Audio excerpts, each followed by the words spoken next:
And so, I believe, unless I'm gravely in error, that we are live. Yes, we Yes, are.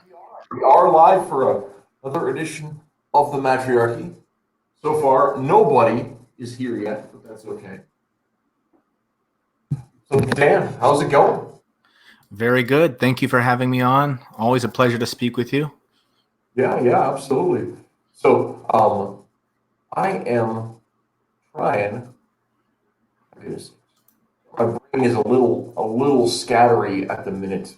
I've just been um, I've been in the middle of several different things, all up in the old brain space. For some reason, organized categorical thinking is not one of them. I have every sympathy for you. As a father of three, juggling a bunch of things, I'm rather astonished that I can remember my own name most days. So Hey, I am right there your, with your, you. your three are pretty young, right? Yes, they're still pretty young. I have a 1-year-old and an 8-year-old, and my oldest just turned 16. We actually just got back from a trip, like right before Hurricane Dorian hit. We took a road trip up to the Blue Ridge area in Georgia, which is right there on the corner between like North Carolina, Tennessee, and Georgia. And there's this wonderful little place called Tanktown, USA. And this mechanic bought up a bunch of land, um, fixed up a bunch of armored personnel carriers, and he lets you drive them and crush cars. So for our son's 16th birthday, he went ahead and got to crush a vehicle. And his friend got to ride on the back of it and take some aerial footage with his drone, and they had a blast. That sounds like a lot of fun for a. It it really is. He'd been looking forward to it since he was 14 when I got to drive an APC there, and he was old enough to ride in it, but not old enough to drive it yet. So I promised him when he was old enough to drive, when he got his license, that I would bring him back up there and let him crush a car. So we fulfilled that promise just a couple of weeks back. Well, I only have two. Oh, only two. Only two. Yeah. Well, when I was very young, I wanted to have a whole minivan full, and we have just the two. So, Oh, um, so that can be a handful too. And it can be. There are two boys. My ah, eldest is Donovan, and he is 18. oh wow. He just started college. Mm-hmm. That's exciting. Yes. And then my younger boy, Taliesin, is a junior in high school. And, he just turned 16 and is terrified of driving. So we're Well, trying to work through the anxiety. yeah. I fully understand. And when I was his age, I learned to drive on a 1972 Super Beetle that was barely operational. And let's just say cutting your teeth on a manual transmission. Everything else afterwards is child's play. I honestly think that should be the kind of the way it goes. I think it's a little weird that we start people on automatic when they don't. I started on automatic and I learned a manual in my Mm-hmm. early 20s, probably. I was 19, I guess. Mm-hmm. But it was one of Uh, those things where learning how the car works made right. me appreciate the automatic and even the control of it better. Yeah. And This is a step, but I don't have a manual to teach my kids stick. So they're hard to come by these days. They don't make them as much. I actually had to go with a low-end Nissan Versa in order to find one that came with a manual transmission. oh wow. So yeah, it's very hard to find them. Like that meme where you see a manual transmission captioned with "millennial anti-theft device" is very accurate. Yeah. They were already going out of fashion when I was a kid, though, too. I mean, it was like, Hmm. well, then, of course, you've got the whole cash for clunkers thing. Oh, And that just cars that were bought up by the government. that gutted the used car market. It really It did. did. Yeah, it made it hard to find like a good cheap used car for a good price. Yeah. And, that's and like as the father of older teens, my boy just took a big chunk of his savings and bought a car because he was going to Mm-hmm. college and he needed his own transportation and didn't want to bike there. He's going to school in the town we live in, but he still didn't want to try to bike or hoof it, Okay. which I respect. That's fine. Mm-hmm. But he paid almost no, it was more than 4 times for his first car than what I paid for my first car. Yeah. Yeah. I honestly am of the opinion that every teenager's first car should be a clunker and a cheap clunker, and they deal with all the problems that come up so that they, like you said earlier, learn how these things operate and how to appreciate when you have a vehicle that doesn't have these problems. Like all of my first cars were pieces of junk. Like after the Super Beetle, the only thing I could afford was a well-worn Hyundai Excel that had such a filthy fuel system that every 65 miles or so, it would just stall out because there was too much sludge in the gas tank. I actually had to take that whole thing out, clean it and line it and replace it and like almost completely overhaul the entire fuel system, which ended up costing, I'm pretty sure, more than the car was worth. But getting it to work was a hugely beneficial learning experience for me that I wouldn't trade for anything at this point. Yeah. And when you think about it, like that's one of the other things about having, not just the automatics, but having those just crappy cars when you start with, is it really forces you to learn how to fix it, Yeah, how to And fix them. Yeah, like so, and to diagnose problems. yeah. So then you're not just getting taken to the cleaners by some crafty mechanic, you know what I A- mean? Absolutely. Yeah, like I got to the point, after I had dealt with those first two vehicles, I was comfortable enough to like when I would bring in my vehicle for repairs that I couldn't handle myself, the guy would tell me like you need a new such and such, and I would go, okay, show me, you know, and then we would sort of talk around it for a little while, and I managed to talk him out of like all these extra repairs that they try to sell me because I knew better, like you were saying. Yeah, yeah, yeah. And when you done the work yourself, you know the value of it. You know how much labor goes into pulling a alternator or whatever. Oh yes, absolutely. So the downside is that when your buddies who know how to work on cars, when they come to you and they say, "Hello, Easy Bake Coven," Yeah, one of our semi-regulars. But when our hey, buddies come to you and they say, "Hey, can you help me? I know you know how to work on cars. Can you help me fix this?" And you do, you know exactly how big a favor you've given them. eh, So precisely. But yes, they always come to you and ask you for, and it was the same when I shifted careers over into IT. It was always like, oh, he's the one who knows about computers. So there you go. yeah, So, yeah. But yeah, very good experience. Even though it was frustrating at times, I'm really glad that I got to have it, and I'm hoping that when we get our first vehicle for our 16-year-old, that he'll get a chance to experience that. His grandfather wants to just get him. His grandfather was a manager at a Jaguar dealer, so he wants to get him a Jaguar. And I'm thinking, no, that's insane. Do you have any idea what the insurance would be for a Jaguar for a 16-year-old boy? I don't that's think you also want to. true. I was going to say you get like a '65 Jag, and you can. I mean, that's.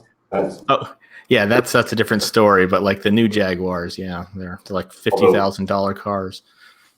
even then, you're still looking at because of the size of engines those things came with. You're still looking at interesting insurance premiums at that point. Yeah, So, especially for teenage boys. yes.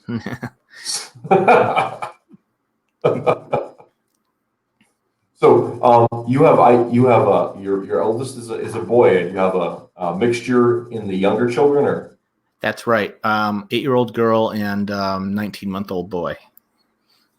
so. How do you think? This is super exciting comic book stuff, but I also love talking about being a parent. Yeah, I Feel could the I could differences. I could do this all night. I could talk parents all night. So how do you feel it compares being a father of boys versus the father of a girl? Because I've only had boys. Okay, that's a very good question. And this actually leads into a pretty interesting conversation I had with my wife's cousin. She had a boy and a girl. The girl was an absolute saint.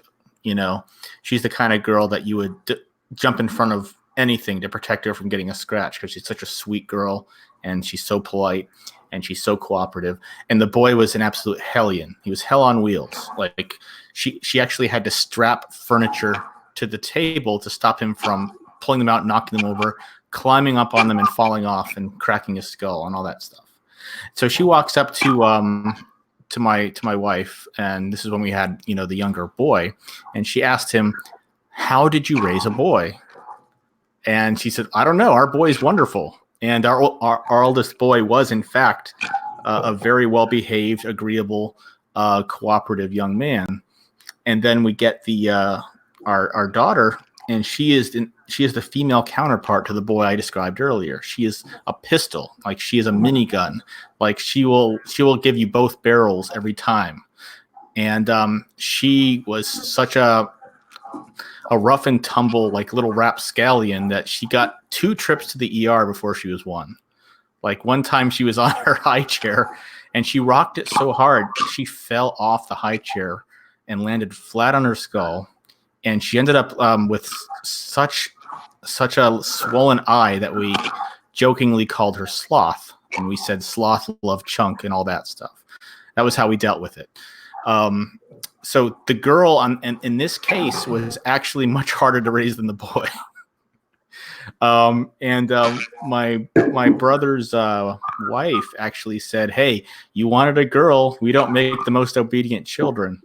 And in that case, she was absolutely correct. The daughter was such a handful to the point where I think my wife jokingly said half of her hair went white over this girl. Mm-hmm. And the older boy was the exact opposite.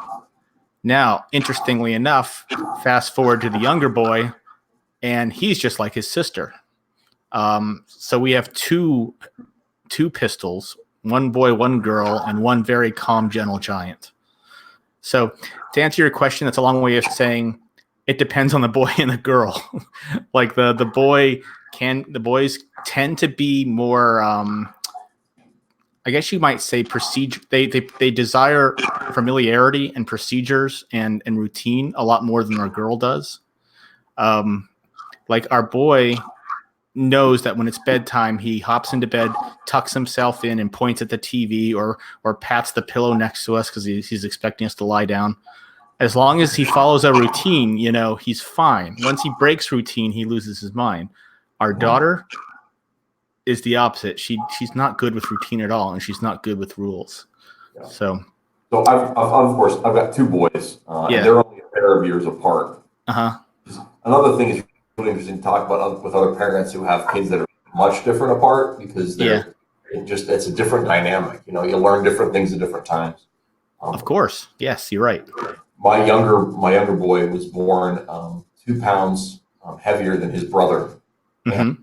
They've been pretty much neck and neck their entire. They're nearly the same size, and especially when they were little, they got mistaken for twins all the time. Oh, yeah, nice. Because my younger kids, he's a large guy. Mm-hmm. They're both pretty, but they're big, a bit big in the shoulder, and they're both kind of tall. Mm-hmm. Not so tall, but kind of tall. Anyway, but with that, my eldest, both of them were not danger averse, but when Donovan was little. My eldest, when he was little, we had and I mean like 2 and under, right? Mm-hmm. Big enough, and actually, probably until he was about 3, this was the case. I had an evening job, and Amy and I both night people. Mm-hmm. Lenore, thank you for coming to my little show. Hello, Lenore. Anyway, we're both kind of night people, kind of late risers, and Donovan has just always been an early morning kid, right?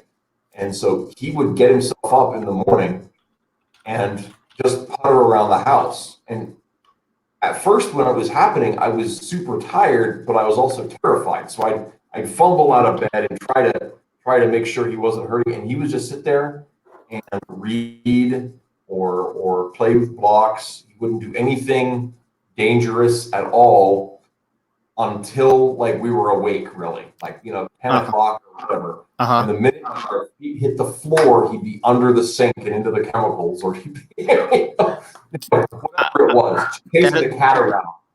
That is hilarious. Do you think it's because he knew that you'd be there to save his ass? I suspect it was something like that, because he's always been a very organized thinker, right? He has a bit of the non-linear thinking process, but it's always very, things had to be done a certain way, even with his risk taking and childish exuberance, right? Those things that's just been part of the deal, and so, but he's always had a very, the socks go in the sock drawer and all that kind of stuff. And my other son, Taliesin, he's just the exact opposite of that. He is chaos embodied. He's both of the kids would find themselves, in youthful peril, but Tolly's always seemed to be more severe. He was dropping windows on his hand, or grabbing the muffler of a lawnmower one time. Yeah, that was a heck of a story. Well, that was when he was 2.5, and I was out mowing the lawn, doing the thing. And, that Amy and the boys are on the other side of the fence, and so I stopped mowing the lawn, and I opened the gate, and I came over, and I got this nice family moment, and Donovan jumps up my arms, and Holly's grabbing my leg, and we're having this little family hug. And the next thing, Paul has zipped around the group of us and grabbed the muffler of the lawnmower just in his little palm, just full on like a baseball.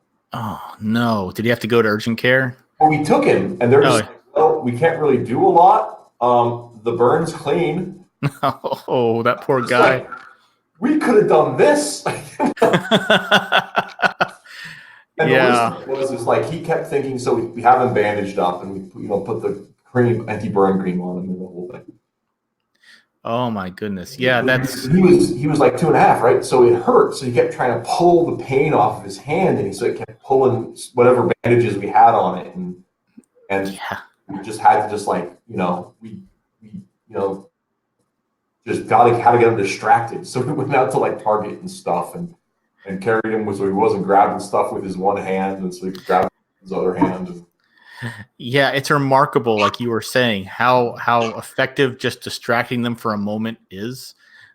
Like to your point, like my 1-year-old just recently took a massive buster and busted his lip open, and he was upset for, obviously inconsolable for a while, but the minute I just, popped something on my phone so he could stare at something funny, he was fine. He started laughing, and all of a sudden the pain kind of dissipated and he was himself again. But yeah, just they tend to react how you react too. I think that's a big part of it too. And like there's another time on my younger boy, I was mentioned dropping a window on himself, and we had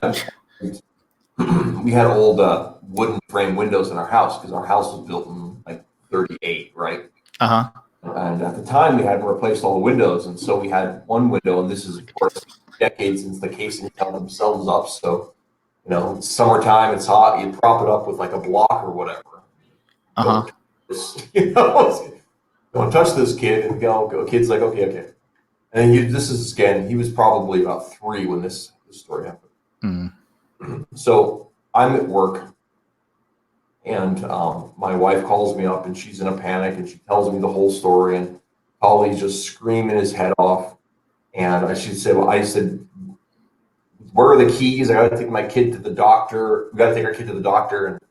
And I'm like, okay, I think they're here or here. And I walked to work and the whole deal. Anyway, so as we're sitting there talking, Amy's carrying the kid around, Taliesin around the house, trying to get everything together and trying to console him and look for the keys and the whole works. And then all of a sudden, he starts grabbing with his hand, the smashed hand, for some toy that was on the top of the bookshelf that we, for the minute, it's like, playtime's over, we're going to put it here for now. So he's about to grab the thing with his hurt hand, and Amy's like, I think he's going to be okay. Yeah, once they start laughing, it releases all that.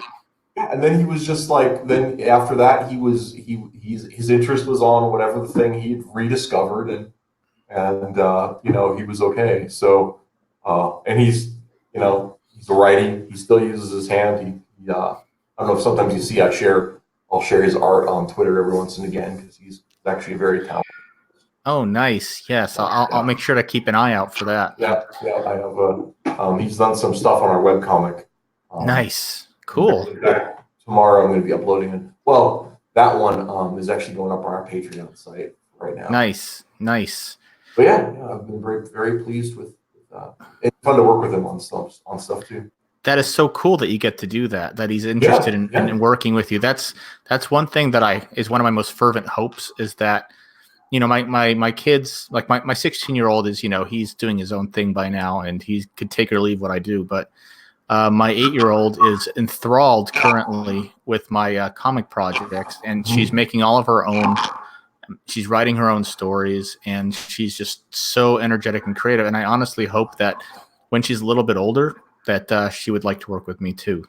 Yeah, it's a lot of fun. It's a challenge because you have I have the whole creative control thing, and I mean, all of our I've been doing comics. I think I talked about this last time I had you on since 2006, right?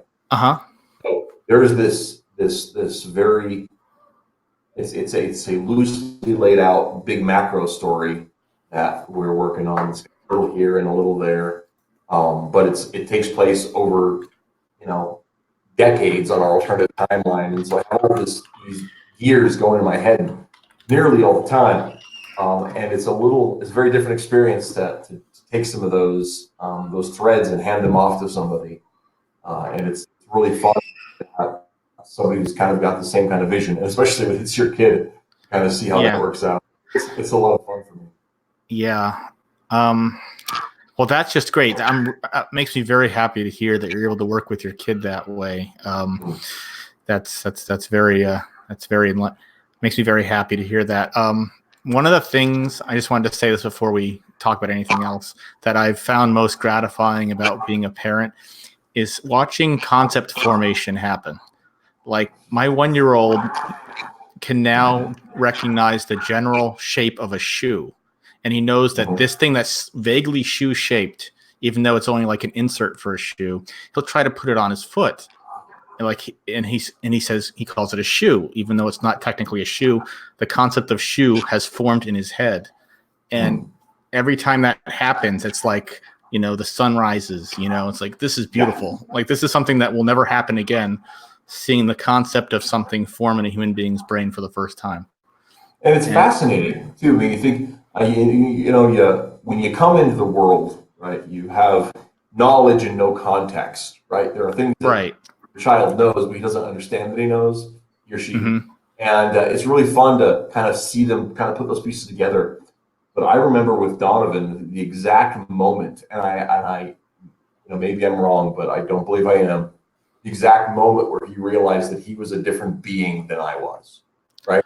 And like, so where he realized that like there was a limit to him, and I was holding him, and he looked at his hand, and then he looked at me, and he realized that like I was not part of him, and he was a separate entity, and he just had this dawning and realization on himself, and our relationship from that point on was different because he understood that that I wasn't the same being as he was. I mean, this was 4, 6 months old, something like that. I mean, it was they were still very, very small. That is so amazing. I mean, babies are natural born philosophers. They seek the truth and they understand it and they get it, and they can make moral decisions and judgments a lot earlier than we give them credit for. Oh yeah, absolutely. And I did not even know this until I married my wife. She's fluent in ASL.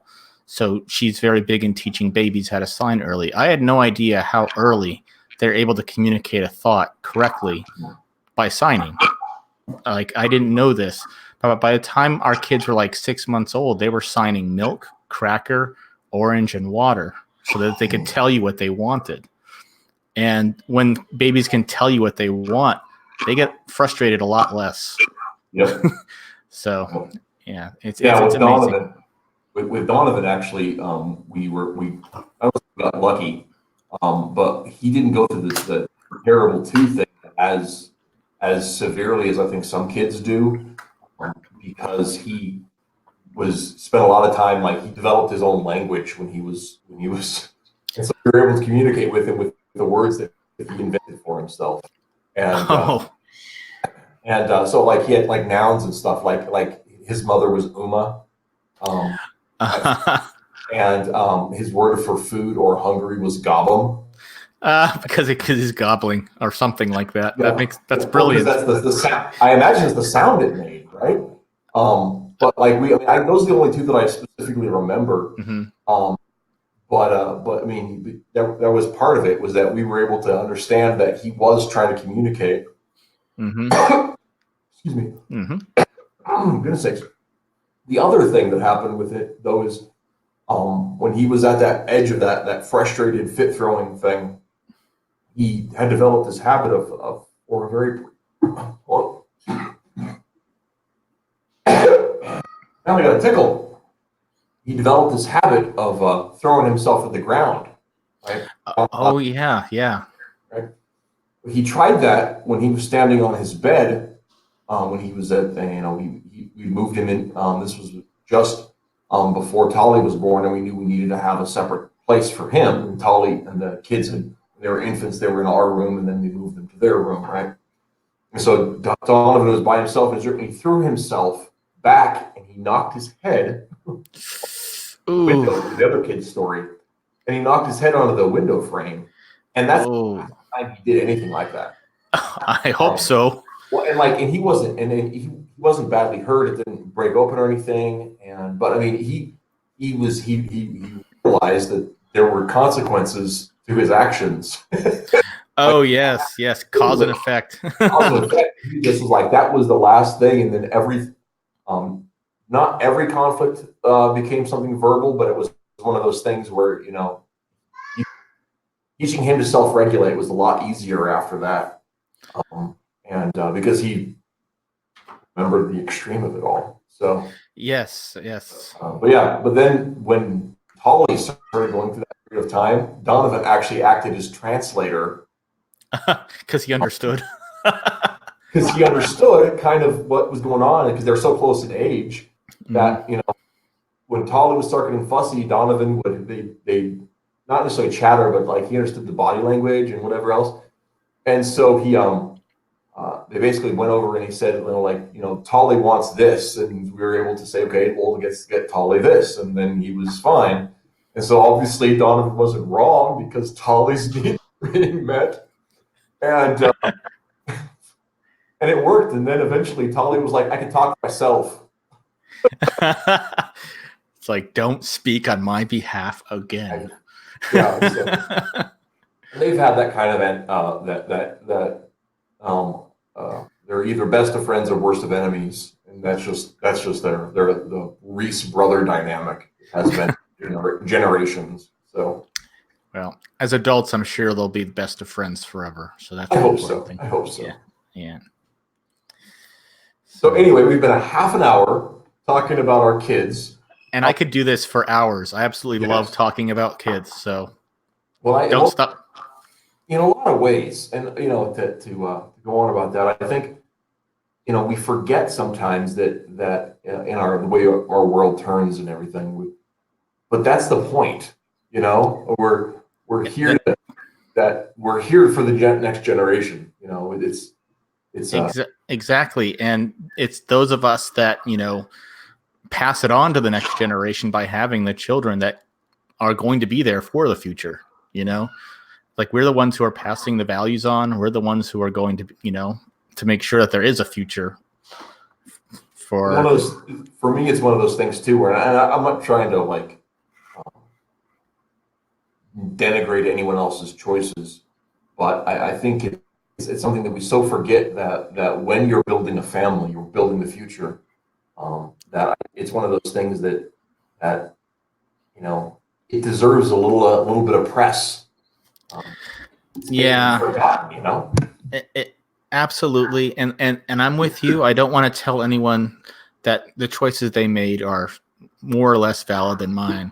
But speaking personally for myself, I did not feel like a complete man until I was protecting and providing for a family. Yeah, I would agree with Once, that. once I started doing that, I felt like, okay, I didn't know I was incomplete until now.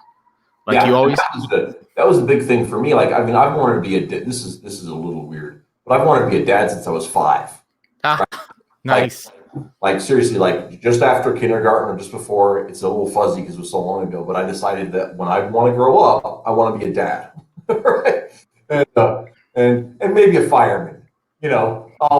But definitely a dad. And so it was one of those things that I've always, the girls I dated, I didn't just date girls. I was testing out potential spouses because I wanted to be a dad, and I wanted to pass that on, even though I was figuring out what all of that meant. Carl, thanks for coming.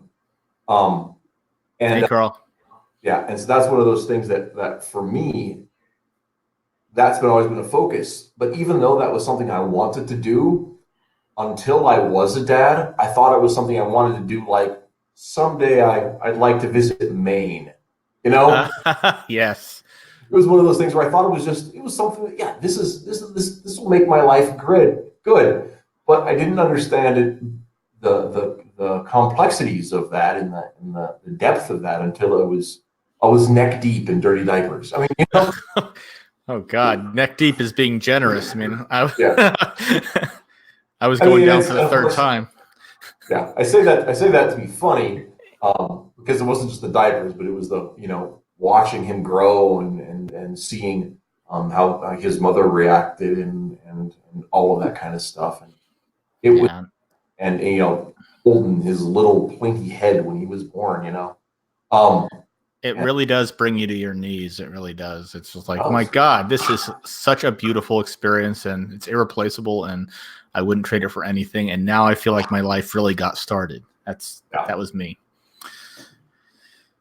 So yeah, I could literally go on for hours. It's they're my life, and everything I do is to make sure that they get educated, they get fed, they stay warm, they stay happy, and they have the best possible life when they grow up and leave me in the dust.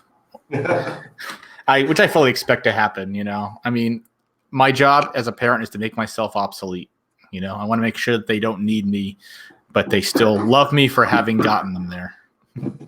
Yeah. No, I think it's that way with many fields in life. Our job is to train our replace. And Exactly. We are training our replacements. That's exactly what we're doing.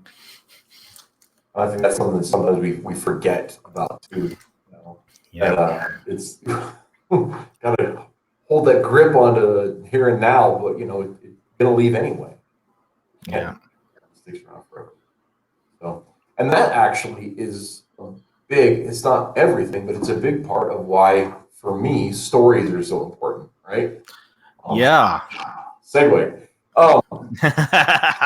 Speaking of stories.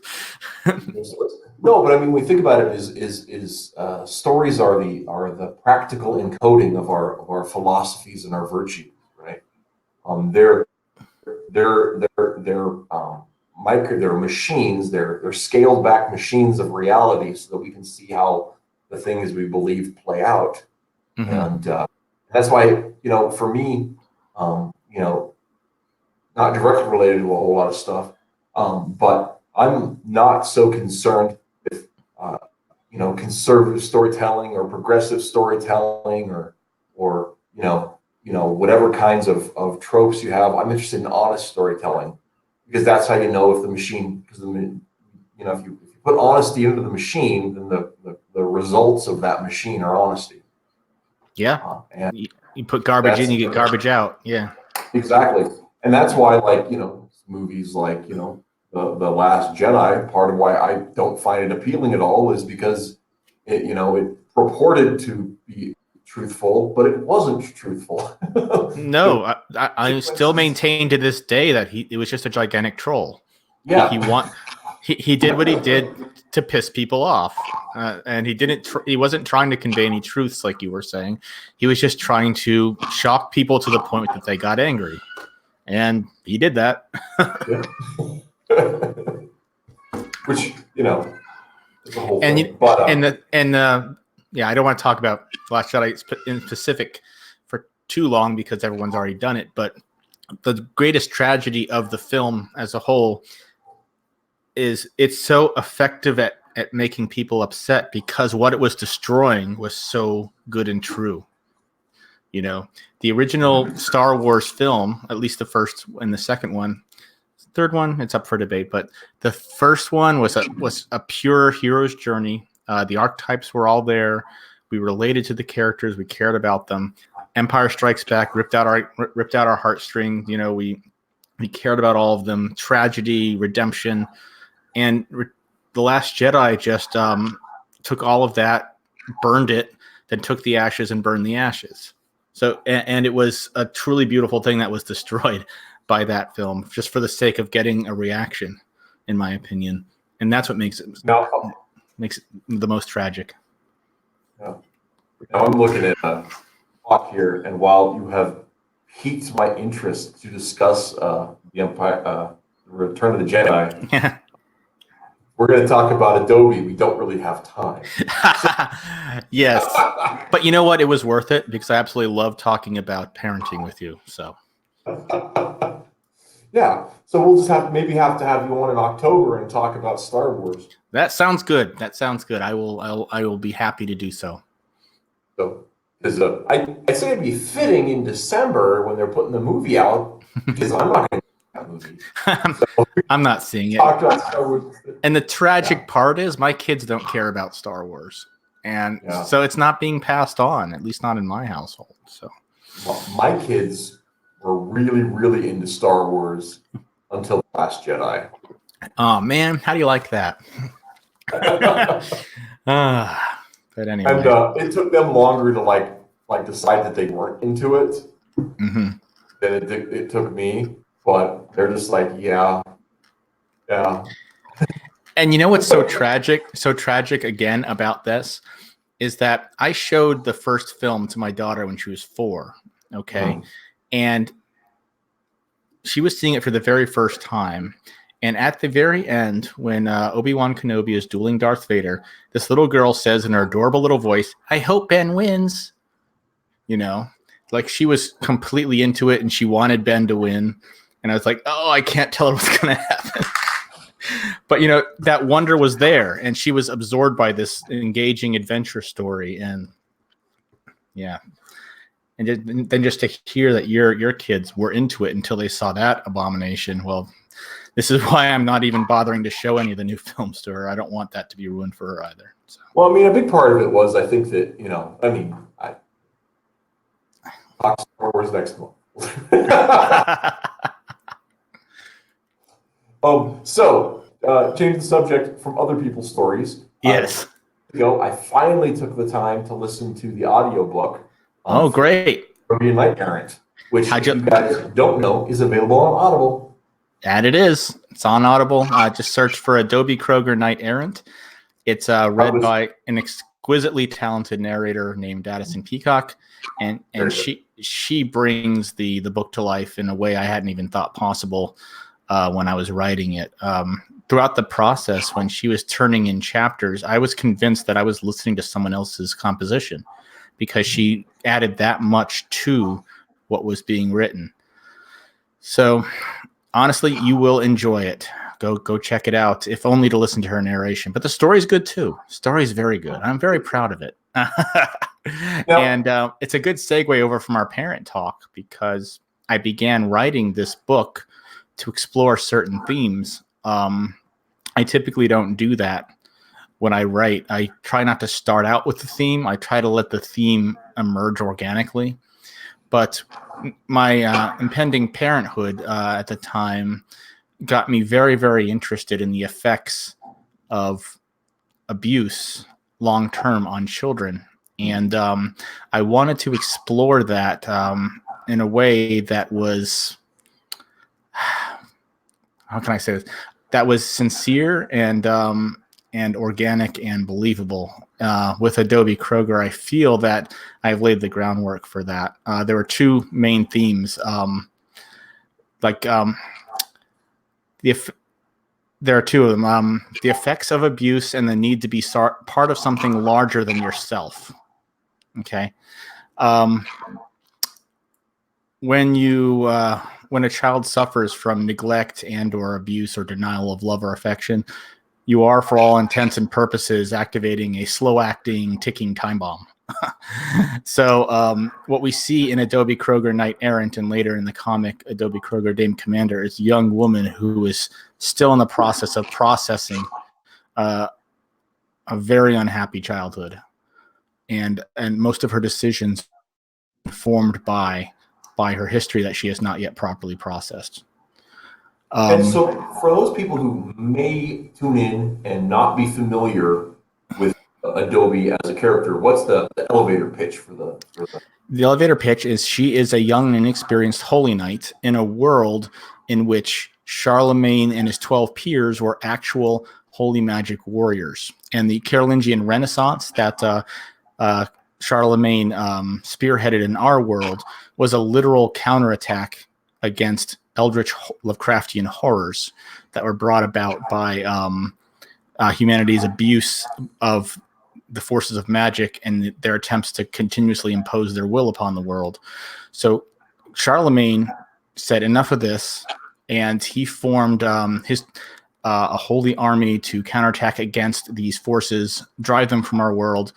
And fast forward 1,200 years later, his order, the descendants of the original 13 paladins, still rule the world from the shadows. But the order has become slightly corrupted from its original mission of defense. It is now more of a tyrannical authoritarian regime. Adobe is a young and inexperienced, low-ranking member of this order, and she is tasked with defending the innocent from the paranormal threats that they face that still exist, but are kept under strict control and regulation by the order. She has a lot of unprocessed baggage and grief, which affect her decisions and direct the course of this world, and eventually may even spell the downfall of the Holy Order itself. But in a nutshell, she's a holy knight. She's a badass. She wields the divine light of love and creation to defend the innocent from evil. Now, one of the things, man, and you came up with this concept. I'm trying to, so many things bouncing around the old noggin, so I'm trying to sort them out. You came up with this concept years ago. That's correct. In 2011, actually, I planted the seeds for the character. And interestingly enough, it stemmed from many different ideas amalgamating into one. One of my favorite lines from Steve Martin's autobiography was he was recounting a moment where he was talking to Johnny Carson, and Johnny Carson leans in and tells him that you'll use everything you ever knew. And in my case, I definitely did. I took 3 different characters that I had created separately and independently, and had incomplete.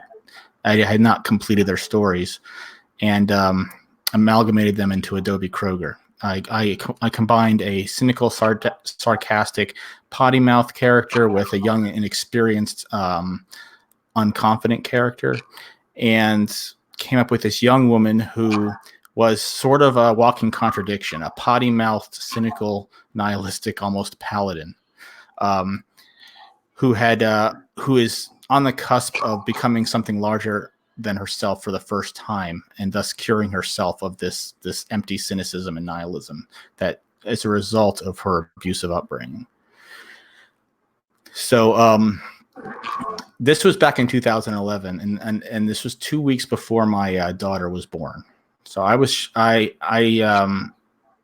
managed to say, hey, look, I'm going to see how much of this I can get done before my daughter's born, because I do not think that I'm going to have a lot of time to work on it after she's born. So needless to say, I got about 50,000 words written of Knight Errant's first draft in those 2 weeks. And then I didn't complete the book for 6 more years. So yes, it has taken quite a long time to get the book to this point. But that's just what happens life can sometimes interrupt you, even for very good reasons, and I do not have any issues with being interrupted in that way. But it did take quite a bit of time and quite a bit of perseverance to get the book through its 3 drafts and a polish. So, when of course along the way you made the acquaintance of Brett and Matt and combined these ideas into the greater world, as we'll see there. Yes. So, are there any events or elements from Knight Errant that aren't making its way into the Mythoverse? No. The events of Knight Errant will take place in the Mythoverse. They just take place after the current comic series Dame Commander. Right, because you guys have like a fixed timeline that you're working from, if I understand it right. That is correct. And we spent a lot of time making sure it all lined up. Adobe, for example, her story takes place in 2012, Dame Commander. The events of that book will cover the period of 2012 to 2013. 2013, the end of 2013 is where Knight Errant takes place. Okay. So we're actually going to see, are in Dame Commander, are we going to see the events that are hinted at as being the restated of being in Knight Errant? That is correct. Yes. Those people that don't know what's happening. Yeah. Honestly, go check out the book. You will love it. I've heard nothing but good feedback from it so far. But yes, the events in Dame Commander set up and lead into her state in Knight Errant. 1 or 2 paragraphs in Knight Errant reference the events of Dame Commander, but there are no spoilers in either one. The only spoiler really is that, hey, Adobe is still alive. She didn't die in Dame Commander. So that's it. Everything else is going to be pretty much free and clear of any cross spoiling. Yeah. Well, which is good, you know. Yes. Mm-hmm. Well, there is a significant. I mean, the Adobe state of being, her position in the world in Knight Errant is such a stark departure from where she I don't want to say where she began, but the middle course of her life within the order. Yes. It's very interesting to think about that. Yes, thank you. I'm glad that you mentioned that because at the beginning of Knight Errant, like you said, she is in a very different place for very specific reasons. And the thing, the most tragic part about all of that is, her time in the order was the one time where she actually felt in control of things, and she actually felt that she might be able to right some of the wrongs from her past. But I don't want to say too much without spoiling it, but part of the tragedy of what happens in Knight Errant is altering that state that she finds herself in. I'm trying not to spoil anything because I want people to read the books. I really think they will enjoy it. I love what we ought to do is rather than at a regular show, it would be fun to have you on and interview you in a spoiler version. Oh, that would be great. I have a lot because the thing is, you raised some very interesting concepts within Knight Errant that are really worth the discussion in terms of cosmology and the purpose of creation and the nature of intimacy with the Creator. That I'd love to pick your brain on. That I don't want to get too far afield for the sake of risking spoiling the experience for people. But it's very intriguing stuff. Well, thank you very much. Yeah, like I said, it goes back to that you use everything you ever knew thing. Like a lot of these philosophies and a lot of these cosmologies and all of that. These are all things that I studied and dabbled in all throughout my youth and my teenage years. There's a lot of because I actually spent a lot of time in yeshiva when I was younger, so I learned a lot about Jewish mysticism, the Kabbalah and all that stuff. And it's interesting, it's interesting to see how different philosophies, end up interpreting different things. I'm more of a Western chauvinist right now. Like I'm much more of an Aristotelian than a Jewish mystical philosopher, but I still greatly appreciate all those aspects and all those things that you would find. I'm not as well read in Kabbalah as I think I'd like to be, but I do think that some of those elements also, from my reading, seem to borrow a lot from Zoroastrianism and Iranian myth that is very intriguing to think about, especially if you think about the. I don't know where you stand with the interpretation of history, but I don't think there's any good argument against a literal Draken. Thank you for showing up. Against the idea of the Babylonian diaspora. People argue about exactly whether it was specifically as true as mentioned in the biblical text, and I don't see any reason it wouldn't be when you look at the other supporting evidence and Cyrus and all of that kind of stuff. But the time in Babylon and Persia had a definite impact on the culture of those returning Jews. So that's one of those things that, once again, I'd love to talk more about that with specifics, but I don't want to ruin the book for people. Yeah, I do appreciate that. This is a spoiler stream, so I'll be happy to actually do one of those with you. I mean, as long as we label it spoilers. Yeah. So. Yeah, because I'd be thrilled to discuss like all my thought processes behind why I chose the like you said, the intimacy with the creator, the cosmology, and the different ways of viewing the nature of creation that I explored in Knight Errant. And one of the reasons I made Adobe like a very like uninformed narrator was so that she could discover all of these things along with us. Yeah, that's why I chose to make her an inexperienced holy knight, so that one of the things that's really interesting about that too is that she has an ignorant affection.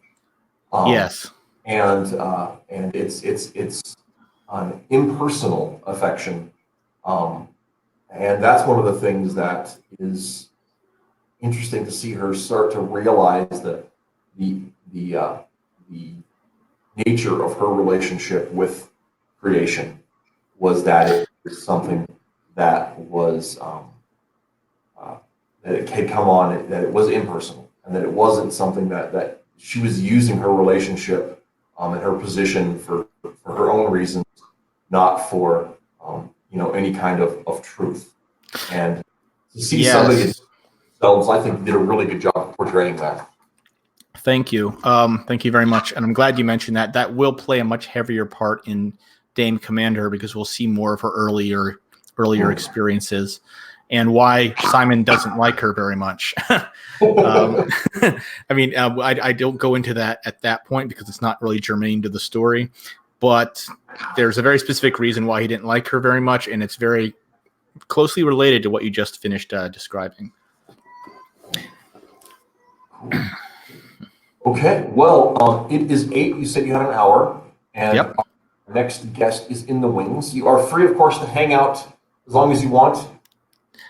Absolutely. And thank you very much for indulging my parent talk for half an hour. I don't get to often do that, so I greatly appreciate you indulging me with that. So before you go, you have any of your links and stuff you want to share? Yes. Can I drop them here in the StreamYard? I believe so. Yeah, I'll do that right now. I'll go ahead and drop my Twitter account, which is Dan_Sakuro. That's my personal one. Okay. So there's that.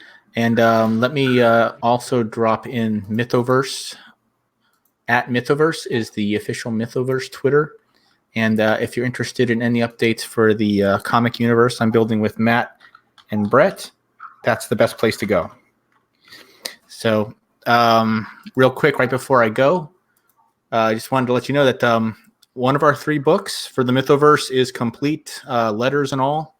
And our digital copies for our backers will be going out on the 21st. So if you backed us at the if you backed our Kickstarter campaign, you will be receiving your digital rewards first, and the physical rewards as soon as we can get them printed. So I cannot wait to hear what everyone thinks of these books. We worked really long and hard on them, and we're really proud of them so far. Well, excellent. And once again, we will definitely have to have you back next month. We'll talk a little Star Wars.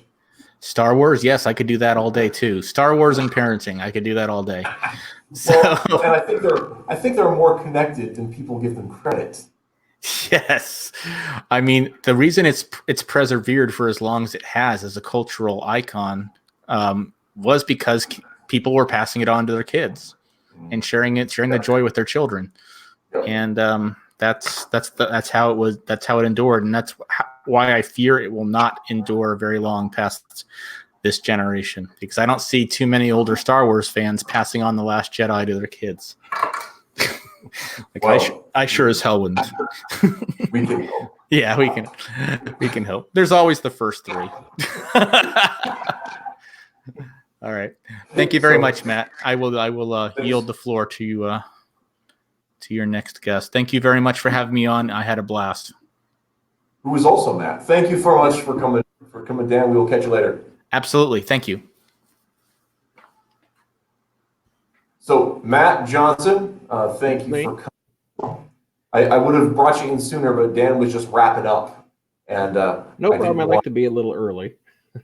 Well, it doesn't hurt to be early. I normally don't care because, Dan's a nice guy to talk to, so it'd be fun to do that. But he said he only had an hour, and so I wanted to make sure he could get a clean break when he needed to. So, how's it going, man? Pretty good. Waiting for fall to start any day now. Are your nights not cold enough there? Or are you just sweltering in the evenings? It's perpetually 90 degrees, so I'm looking forward to that brief week or two we get between that and the continuous snowfall we have until March or April. Well, so those of you who don't know out there in the stream, if you guys are going to stick around, this, of course, is my friend Matt Johnson, and he lives on the opposite end of my state. Yes. There it is humid, where here it is dry, chilly. We've had a really wet summer this year, which is pretty much wet the entire year. Yeah, but I mean, for us, we've had a very wet summer. I'm not sure your guys' summer has to be wet because you're right next to the river. Well, there's that, and then also the perpetual flooding that has been nonstop for half the state for the entire year. Kind of bad. We actually, I thought when with all that stuff that started happening, we have had flooding here occasionally, but nothing as pervasive as it gets, down the river. Mm-hmm. I really expected it to get a little worse here, but from North Platte east, west, it just wasn't bad. Mm-hmm. But everything east of there was completely underwater. You guys all have gills now. You're driving around those cars with the fins on them. And something like that. Fremont was basically an island for about a week, which was, must have been a bit frightening. No way into or out of the city, other than by boat, of course. Well, yeah. We had those paddle boats like they have in some place. Trying to think of never mind. I'm going to move on. There was an issue of a Batman that had a very similar plot, where Gotham City was completely isolated from the rest of the world. I didn't read that issue myself, but it kind of reminded me of that. There actually was a whole series, Cataclysm, where there was an earthquake that had actually caused such massive damage in the city and broken all of the bridges because it was an island at that point. Right. The president decided rather than declare a state of national emergency, they just declare that, well, Gotham's just not part of America anymore. We'll keep our money, thanks. And that went into the No Man's Land event. Right. In the comic books, there was just, tribal warfare. It was the Escape from New York sort of a thing. But instead of being a prison, it was just whatever. Anyway, it was a weird event. Some of it was really, really great, and some of it was really it was a weird thing. I guess events are like that though. But so one of the things I wanted to ask you about specifically, last week we had a really fun conversation with some of my other Twitter folks, Matt C. and Claire, our storyteller, talking about the nature of politics and religion, and I called it the enduring things. Of course, one of my friends who takes a keen interest in politics, but you have one of the most interesting political hobbies I've ever run across. Have pictures of yourself with everybody. Yeah, pretty much. Politics. living in Omaha, you're at a crossroads for the nation, and you go to see everybody. Well, between 2016 and 2020, we've got 100 different people running for president on both sides. So something like that. And for whatever reason, Iowa's the state that gets to vote first, and that's where they all basically have to congregate at one point or another. And since I'm within walking distance from Iowa, it's not that hard when they stop by the western part of the state. Yeah, it's not that hard to just, when there's a meet and greet or some event with a politician, it's real easy to just drive over on a lunch break or an evening or whenever it's convenient and just say hi to a former vice president, congressman, senator, governor, whatever. So what spurred on this interest? Because I mean, at this point, it seems like a legitimate hobby, which is why. Well, honestly, it's. I'm not exactly sure when it started because I've been involved in some way with politics for almost my entire life, mostly just as an observer. But I think it was in 2016 when, let's see. I think it was Marco Rubio who was having a town hall event. He was probably one of the front runners at that time. And I thought to myself, if I could meet, the election's a year and a half away, but this guy could be president, so I should go check him out. And I stopped by, and there were only about 50 people at this Bass Pro Shop. And I just thought, really? Okay, well, that's cool. And got to get a picture with him and say hi, shake his hand, ask a question, all that good stuff. And I thought, wow, so in a year and a half, he could be president of the United States. That's kind of cool. And then a few weeks later, it was Scott Walker. And a few weeks later, it was Ben Carson. And I wound up kind of making it part of my job to do this. You see, where I work at a local nonprofit called the St. Paul VI Institute. And our director wrote a book recently. And at the time had been trying to find ways to get into the hands of folks at Fox News or in the media or anyone who might be interested in talking about it. And so I kind of thought, well, I wonder if I could get a copy of that book into the hands of another doctor, Dr. Ben Carson. And it was super easy. He had an event at Bayless Park in Council Bluffs, and I showed up. I even got to bring the kids and the whole family, and it was kind of a picnic atmosphere. And he had a meet and greet, was shaking people's hands, and I just said, hey, I told him who I was. I told him where I work, and I said, I have a gift for you. And he took it and was very happy about it. And I got a picture with him. And I thought, well, that's pretty cool. Maybe I could do this with every single candidate. And I wound up pretty much giving the book to just about everybody, including President Trump. I gave him a copy of it. And what was funny is that at the time, he was still a very popular guy.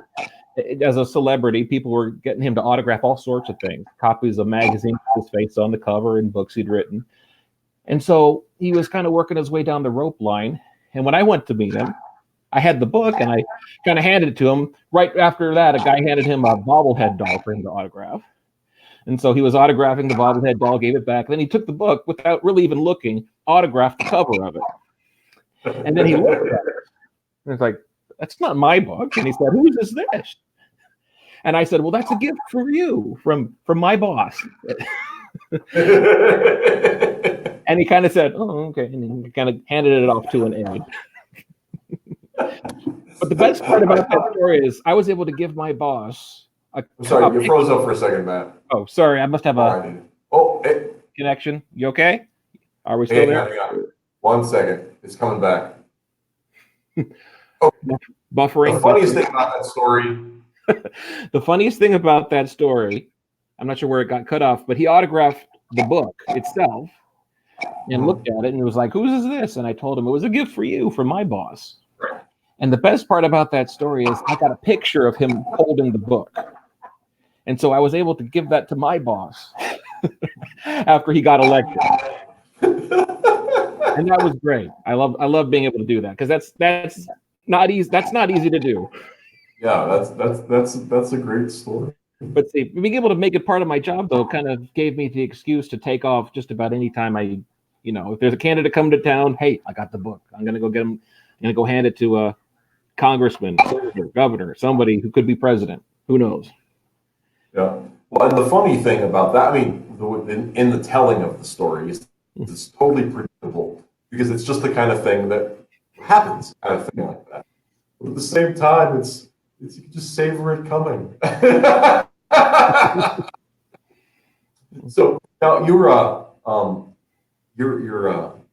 job, right? You still do graphic design?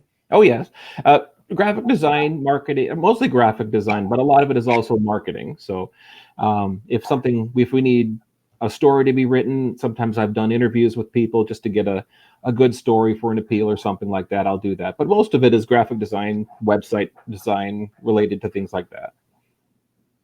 But something like this was very easy to make a part of what I did every day. So, that actually is what you went to school for, right? Oh yes, yeah. I got a degree in fine arts. I knew what I wanted to do long before I actually got a degree for it. Mostly, I just needed a degree to show that I could sit in school for 4 years and then have people allow, which gave people the permission to hire me afterward. I've been using a Macintosh since I was 6 years old, and using Photoshop since the beta version in the late 80s. Wow. My dad had a copy of Illustrator 88, which came out in 1988. So I was using PageMaker since it was created by the Aldus Corporation. Oh yeah. So Yes. long time Mac user. It was something I think it was basically something I was trained to do from a very young age. I just basically went to school to make it official. And you and I met through web comics. Yeah. Which is a different kind of a thing than either of us do for money, I suppose. Not a lot of people do web comics for money. That number is probably one hand. Yeah, or maybe two. Maybe. Or at least as a sole source of income, it's a very rare career opportunity. So you're currently doing, and I just caught up with Out at 5 and the story in the Mudricks. And for the folks that are watching, I'd really like to try to explain Matt's comic, but I'm not sure that I can do it justice. I think it's the way I would describe it is it's sort of a hybrid of Dilbert and the sort of like the Matrix, but also a little bit more like the Da Vinci Code if it were about Macintosh computers. I like that. I like that a lot. So Matt's Comic Cortland, which was available on Comics Genesis, and actually before it was Comic Genesis, back when it was Spot. Way Before back. we decided we didn't want anything to do with it was called Keen Space, but then we decided we didn't want anything to do with Keen Spot and those guys over there. So we changed our name to Comic Genesis. And you started, of course, in this particular Macintosh, just a Macintosh, basically magazine, right? That's right. I transitioned right out of college from doing an editorial comic in our weekly college newspaper to doing a monthly comic for ATPM or about this particular Macintosh. And I remember, I wanted to do something. So I thought, well, this looks like about as close as I can get to regular comics. So I thought, okay, I'll start submitting stuff. And it looked like something I could definitely do because I had been born and bred in the Macintosh culture, I could definitely make jokes about it. And the fun thing about Cortland's book, about Cortland's story, is that it is part Dilbert, office politics and humor stuff, and it's part techno fantasy adventure. And throughout the course of the story, and then of course Cortland himself was a main character who was sort of a digital messiah, but not really. He was very much a Mary Sue. I will admit that. I think it did go beyond that, though. I know last time we talked, you said that that was part of the reason you felt like you needed to retire the character, but I really think he went beyond that in a lot of ways, just because he struggled so much, and like not just that you threw crap at him, but like he didn't really understand his place in the grand scheme. He never had this understanding that he was just some guy who got unwillingly pushed into stuff.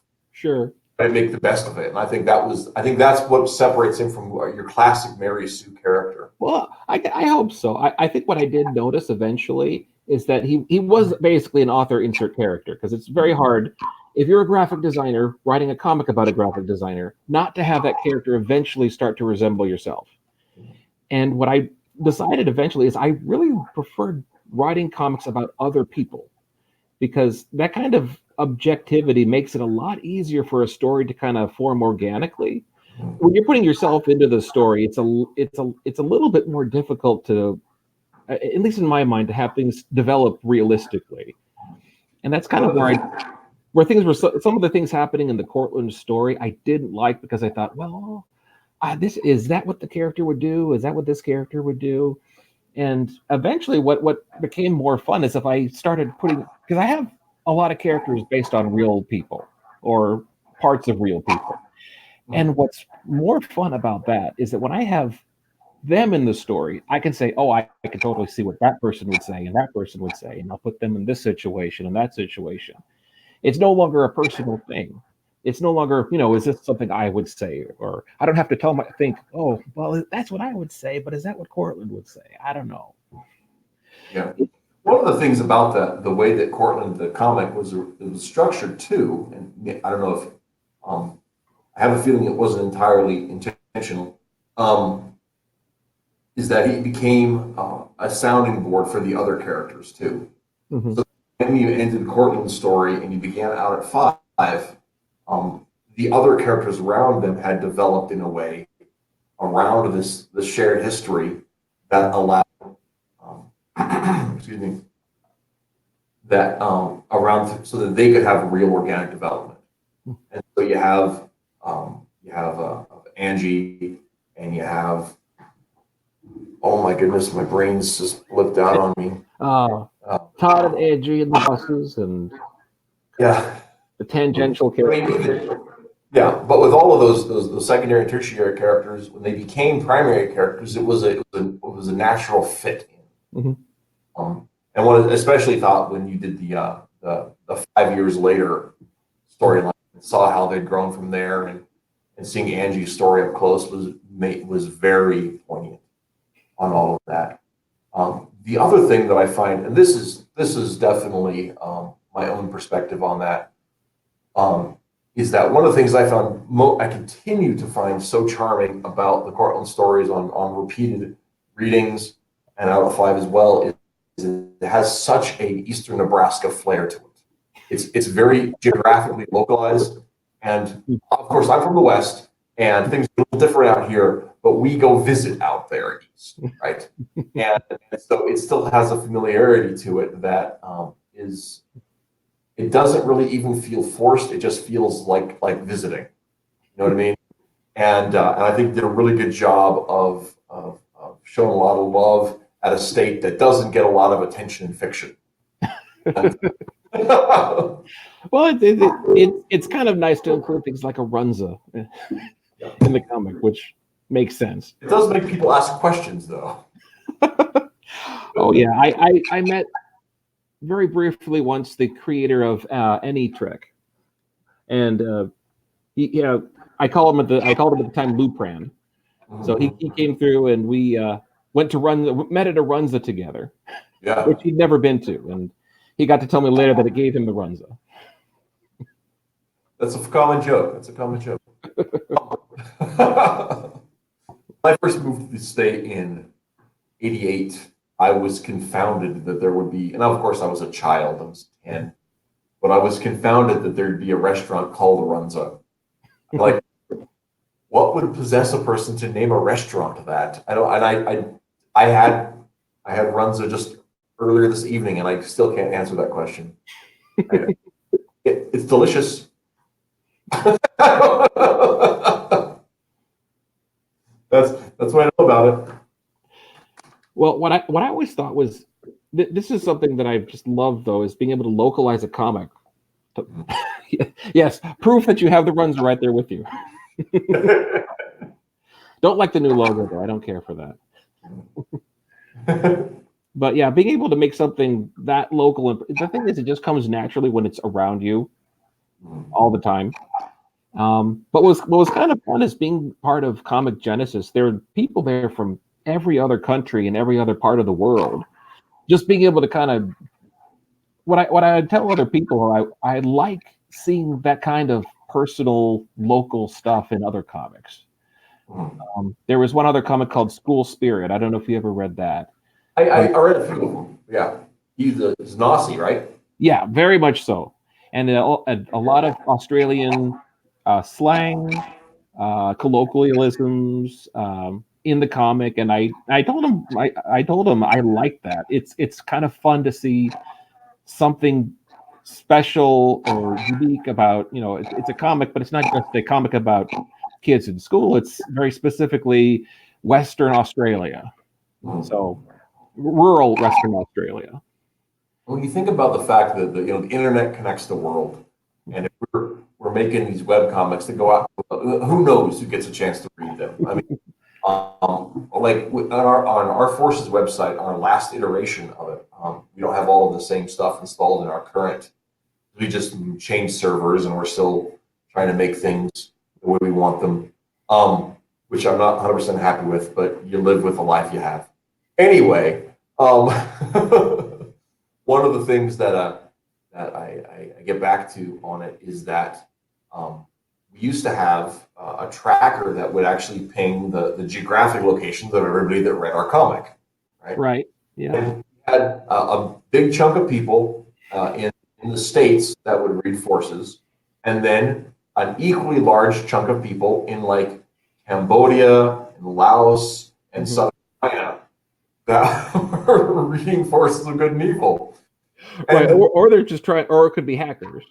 It could be hackers, it could be bots, I don't know, but it's intriguing to imagine that here I am talking about rural Wisconsin and kids going on road trips to Colorado and all this kind of stuff that visiting in the story crossing over with Cortland last year, and two of the funnest pages that I had on it were the road trip pages, where we had our characters, Chad and Greg, from Wisconsin, go to Iowa to some tourist traps in Iowa, and drive through the archway over in Kearney, and like that. It's very Nebraska, very Iowa tourist trappy kind of things, and thinking that I even was able to stick in some weird little lore about Lake McConaughey that I picked up along the way that would mean nothing to anyone who'd never been out this way. But it was something that for me was just, throwing a little love to my own geography. Now, the most interesting visitor I ever got when I was watching my tracker was I got visitors from Apple.com. So I can only imagine what Apple employees might be thinking if they were reading my comic. Yeah, or what Steve Jobs thought about his portrayal in Cortland. I can only imagine, honestly. It wasn't entirely complimentary. No, the Steve Jobs in my comic is not the Steve Jobs of reality. No. And there's one important thing I actually do in the comic is I never actually state his full name. Oh yeah, that's true. That's true. None of the characters who look or resemble celebrities or famous people ever get both the first and last name mentioned. So theoretically, his name is Steve Mobs or something. But in the comic, he's only called Steve.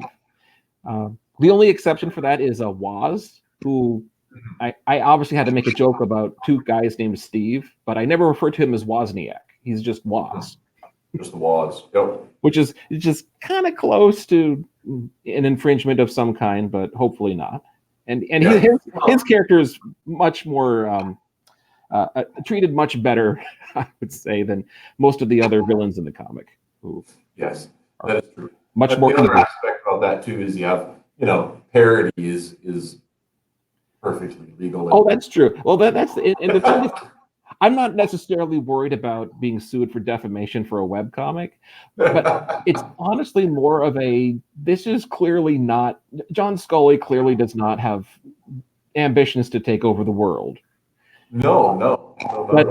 But being able to have him and Steve Jobs as like a Emperor Palpatine Darth Vader duo, it seems it seems funny enough to be worth doing. Yes. And it was. I mean, it still is, in my opinion. Like I said, I've read through several times, and I greatly enjoy it. So now, of course, up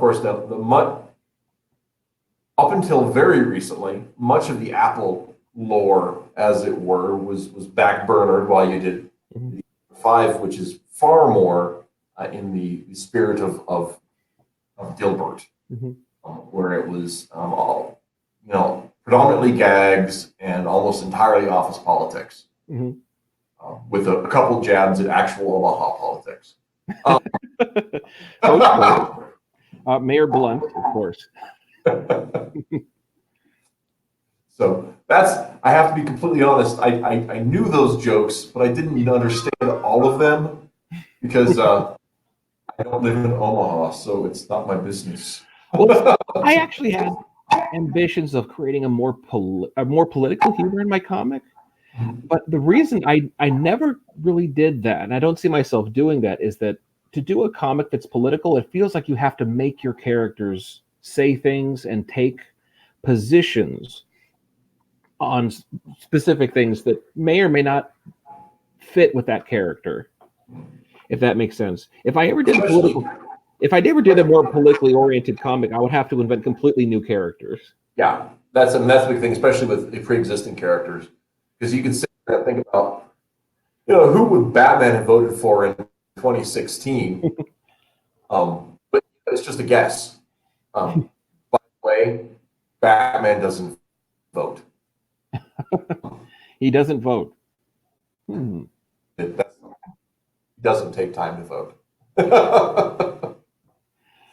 Because Bruce has more on which corrupt politician he needs to do at a particular moment. Well, that's the thing. Gotham has a lot of problems.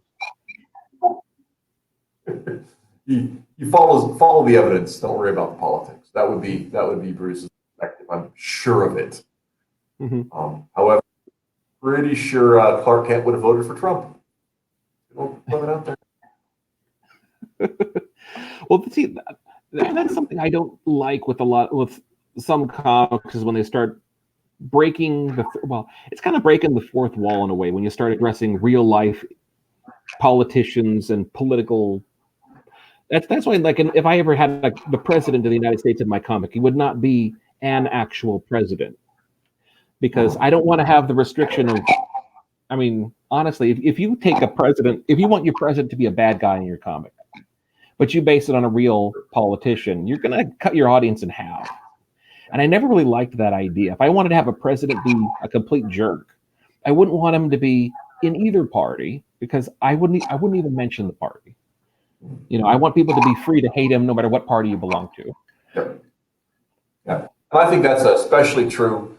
I think I have a special place in my heart for Tim Lim's parody comics. They're of course where Trump is a cartoon, and they're amazingly funny because it's such a cartoon. He very nearly is in real life regardless of if you like him or not, he's a media character. Mm-hmm. He's been being a character since the 80s. Oh, sure. But so with that, just a little tweak of it. I'm not sure if you're familiar with My Hero Macadamia or Trump Space Force. I am very not too familiar, but I am aware of them. Yes. Trump Space Force is hilarious. I've seen a few pages from each of those. Oh yeah. And that's part of what I think. If you're going to do a political comic, that seems to be doing it just about right, because I don't think they seem to hit it just right, where it doesn't seem like they're being disparaging, but it's satirical enough that you can still laugh at it, even no matter whichever side you fall on. And I think that's really the secret with something like that is not playing favorites. Mm-hmm. Like the best like Mad Magazine stuff, like they made fun of everybody, Mm-hmm. and even if there's a twist, like you can tell, like the writer maybe skews Democrat or whatever, but with that he's still willing to make fun of Jimmy Carter, Mm-hmm. and early SNL stuff, that the whole thing with that. I think it's an important. Well, this is something I've kind of thought about as well. If it's true, it's going to be funny, and I think that's the problem with a lot of partisan humor, is that people have blind spots as to what's true or not. So a certain portrayal of Donald Trump will only be funny if you can't stand the guy. But if you hit it just right, and you can, even if you like Trump, you can say, ah, ha, ha, ha, okay, I can see that. You can still laugh at it if it's true. But there are certain kinds of humor, it gets partisan enough where suddenly the truth doesn't seem to. It's not something both sides can appreciate. Well, I think part of that is because it's true that it's funny because it's true. That's a true.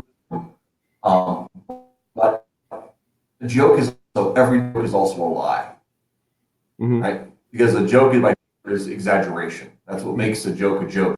It's something that is true that is then pushed beyond truth into the fiction. And so the thing is like otherwise it's just mockery. It's not really funny. Right. And that. And so that's one of the things that it does take a real craftsperson to especially to make somebody who's heavily divisive Mm-hmm. funny, right? You get somebody like Hitler, who's universally reviled virtually, right? It's very easy to make a joke out of Hitler because everybody already dislikes the guy. So any exaggeration is going to be accepted by your audience. Mm-hmm. Right? Take somebody who is a divisive character, who some people like and some people don't, and then to turn those screws and turn that dial up so that it goes from being, mockable to being funny, or just being a news report to being funny. Just to twist that just a little bit, get that in there. It takes a real talent and a real craftsmanship to it. And Right. I think with a lot of our current climate, people are so virulent in their opinions, they have no interest in craftsmanship. They just want, They want claps, not laughs, is what I heard. I think that's a good way to say it. And another one is, another cliche on the subject is when people say that, when you're a hammer, everything looks like a nail, right? So when all you want to do is wield that hammer, you're going to start looking for nails. Mm-hmm. And so it's all blunt force instead of having any skill to it. Mm-hmm. And I think that's a big part of it. And the other thing is too, is when you're looking at political comics, right, or a political story of any kind, what's your purpose, right? Are you trying to do the Jonathan Swift thing where you're actually trying to deal with the ideas behind it, like Jonathan Swift was, where his Gulliver's Travels is he's actually taking a study at the philosophies, and he's lampooning both sides of the argument to discuss what the nature of the problems really are, right? Mm-hmm. or are you just wanting to, entertain people, like a late show in 1996? Because late shows today don't do that. Yeah, It happened since 2008. and that's a shame because yeah, it's I don't know exactly when it started. When basically people stop. I don't know. There's just something about humor today that where it seems like people are not only much more offended, but they seem to have lost track of what actually makes something funny. Mm. It's it's difficult. Yeah, I definitely think that's part of it. I think part of it is because we confuse the ideas of opinions with facts, right? Where our feelings are facts, doesn't mean that our that they're facts that we have the feelings. That doesn't mean our feelings are justified. And because everything in that realm, when we talk about politics, and we talk about religion, and we talk about philosophy, um, as part of my contention last week, those things are all connected ideas. I think they flow from a single place. But what we've lost the ability as a society to do is be dispassionate about their study. So everything about our conclusions is something that we hold deeply personal, and that whole idea of my truth, right? So if I'm being true to my truth, right, these are the things that I have sussed out about the world. But if you're telling me I'm wrong, then you're questioning, my place in the world because it's been my reasoning alone that's determined this is my truth. Have so many people, I think that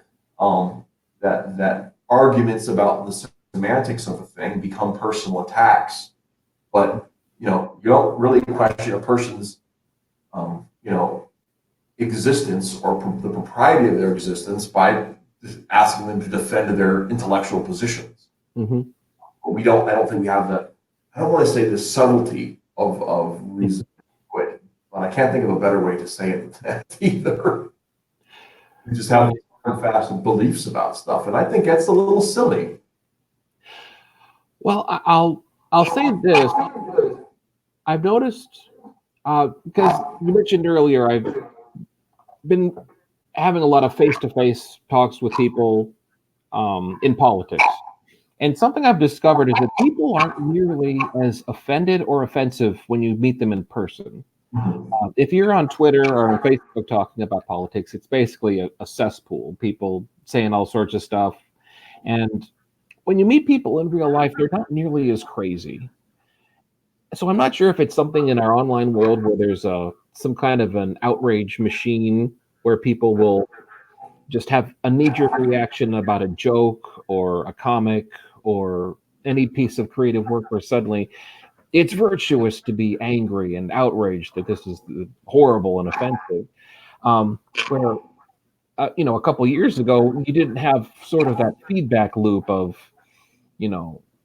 virtue signaling that you're a good person because you can see how terrible this thing is. So I think we've also been divorced from the practical work of actually doing good things, right? And this is something that I think is actually really uninteresting. This is going to send the viewers flocking to me right now, I'm sure. We live in a society where we have all of these things in our lives that feel like they're real, but they're not, right? To give an example of what I'm talking about, I'm a big fan of the Fallout games, and I really enjoy Fallout 4. And I like it because of the survival aspects of it. I like it because you can build a community in it. You can engage in commerce, you can repair buildings, you can, all that kind of stuff. And so one day, a couple of years ago, it was late March, and I was sitting here repairing my imaginary buildings after they'd been attacked, and I was harvesting my imaginary crops, and I was, dealing with my imaginary neighbors, and I realized that I hadn't planted my real garden and I needed to repaint my actual house. And I said, I need to stop playing video games for right now because I have to go do the things in the real world that I placed in value in the game. But I was getting all of the same emotional benefit from fixing these imaginary buildings, maintaining things, and I was doing all the things a man ought. Video game. Well, my actual house needed, attention. And I think that in our online communications, I think there's something similar. There's the positive reinforcement, and then there's the ability to stand up as though you're standing for something. Mm-hmm. And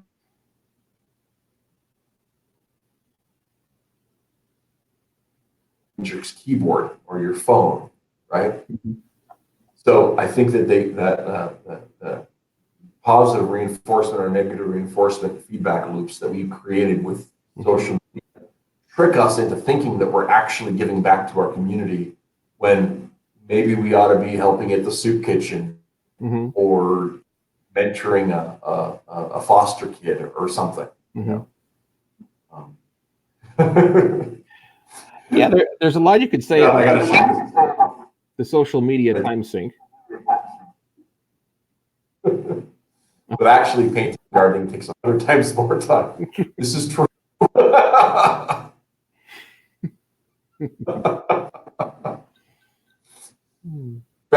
interrupting you, Matt. You're saying? No. It's there's a lot you could say about the social media time sink, and not just last night. I went to an event with a local editorial cartoonist and local political pundit, Tom Becca and Jeff Katerba. And we had a good long conversation about a couple different issues, but mostly we like talking about how it's so much nicer to talk to people in person. Because I fight with Tom Becca all the time on his Facebook page. And I say fight, exchanging barbs back and forth, nothing malicious, but when we talk in real life, it doesn't seem nearly as contentious as it might when you're online. And this is almost why I like doing the political meet and greet stuff, even if it's someone from another party, because it makes me feel better about the world to meet people who aren't crazy. And when I'm doing this kind of stuff online, it seems like so much of the world is just nuts. That people are so angry and people are about ready to start a civil war in some cases over what seems like nothing.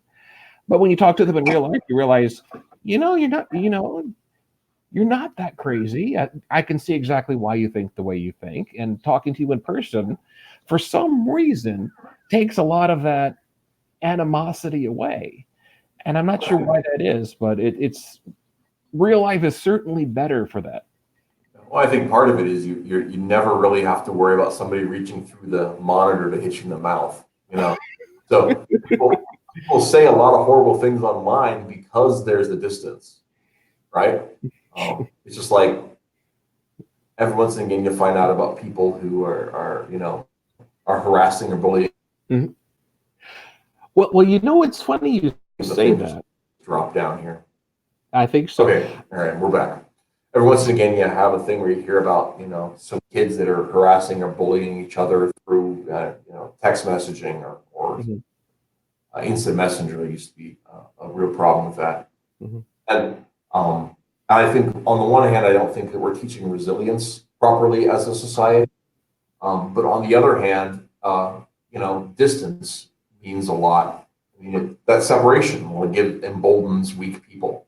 Now, I was just going to say, it's interesting you say that, because what I've actually found is that when you're online, everything you say is on the record and can be sent back to your employer or the school you're attending. But when you're in real life and the cameras aren't rolling, you're free to say almost anything, and yeah, you could get punched in the mouth, sure, but it's you can still speak freely without.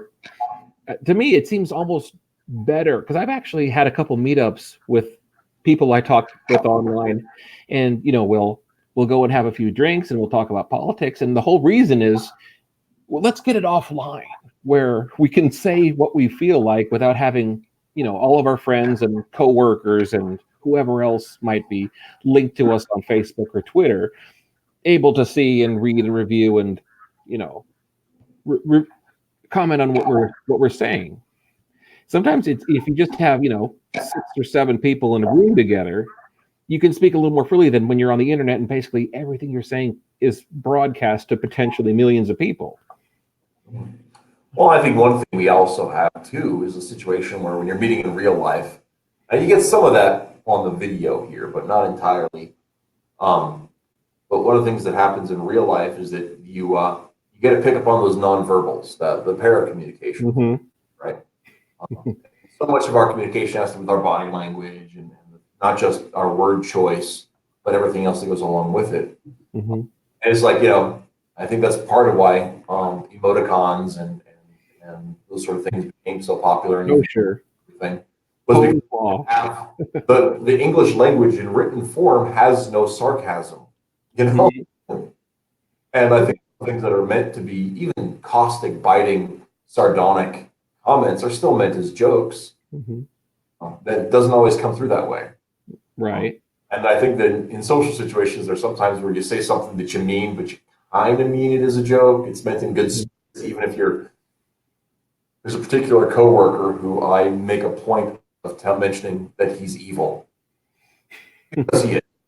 I have a very low bar for evil, right? I'm a bit Hobbesian in that. I have a very low bar for evil. I'm pretty much a bastard. I'm very honest about that. But my one coworker is convinced that he's one of the good ones, and I like to mention that he's not. And part of that is because I'm evil, and the other part of it is because it's true. And so between those things, I find it funny, which probably reinforces my evilness. But it's also not meant to be cruel, just a little mean-spirited because it makes him squirm. But he also really enjoys making other people squirm, so I figure it's fair play. It's helpful to be reminded that you're evil. What? It's sometimes helpful to be reminded that you're evil. Well, I think so. I think we remember that, the bar of our potential is up here. And the bar of our expectation for goodness is up here. Still be up here. Most of us are somewhere down here. Well, I don't know if you're a fan of Jordan Peterson, but he has a lot to say about your potential for malevolence if you're not guarding against the snake. You can't let the snake into your garden. I'm still finishing his 12 rules. Yeah. And I think he gives, I'm just finished chapter 7. I think he's giving Nietzsche a little too much credence for accuracy with his depiction of church history. Hmm.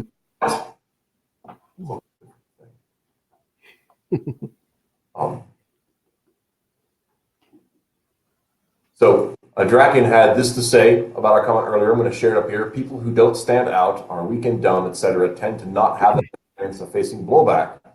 So they enter a spot where the normal rules are gone and they act very badly. Fair?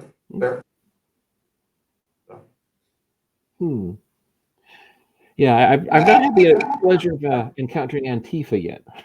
Yeah, I have not either, but I also live in West Nebraska, where we'd probably just call that a fight. Yeah. Well, that's the thing. We got that Nebraska nice thing going on. There's something for that. I think it's the fact that we're allowed open carry very freely here. So people tend to mind their P's and Q's a little bit. I mostly joke about that, although I do think there's something that the more openly armed a populace is, the more likely they are to be polite. I don't necessarily think that's just fear. I think that actually has confidence. I prefer concealed carry just because that keeps everybody guessing. Well, in Wyoming, thing. You don't even have to get a permit for it. You just have to sign up for it. And there you go. Um, but yeah, just register that you're going to be concealed carrying, and so you never know who's got one in Wyoming. So you just got to assume everybody. Everybody does, and they have a relatively small number of gun deaths, except for hunting. Got to watch out for the Cheneys. That was Texas. But interesting. This is a true story. This happened a few years back. This has been, I think, 2005. There was a couple of old boys out in west of Cheyenne who'd gone hunting, and they had a couple to drink on their way out, and while they were out hunting, and so they were a bit inebriated, and they're driving along on the way back. On the way back, and one of the fuses in the truck went out. Right, it was an old like GMC with the tube fuses. Mm-hmm. They had to get back to town. They were expected. They obviously weren't thinking quite clearly. They decided to use a .22 round to stick right in the thing, which worked really well until that brass heated enough to fire the bullet right into the driver's leg. Ow. Yeah, it was, and of course the guy shot in your thigh, right into the artery. He's, they're afraid he's going to bleed out, but the brass was still in. They were able to get the car running again and drive into the ER. They both got tickets for operating a motor vehicle under the influence, but they lived. Yeah, there is something to be said about something to be said about learning the proper use of these things. Yeah, well, I mean, it would have been a great idea if they just emptied the gunpowder out of one first. They Sure. just pop the bullet out and empty the cartridge. They'd been fine. Might have hit anyone while they were 3 sheets gone or whatever. But yeah, true story from Wyoming. Since we're talking about firearms, I felt the need to explain that one. I believe it. Oh my goodness. Yeah, it was in the paper even when my boys were, like I said, it's probably 2005. They were really small.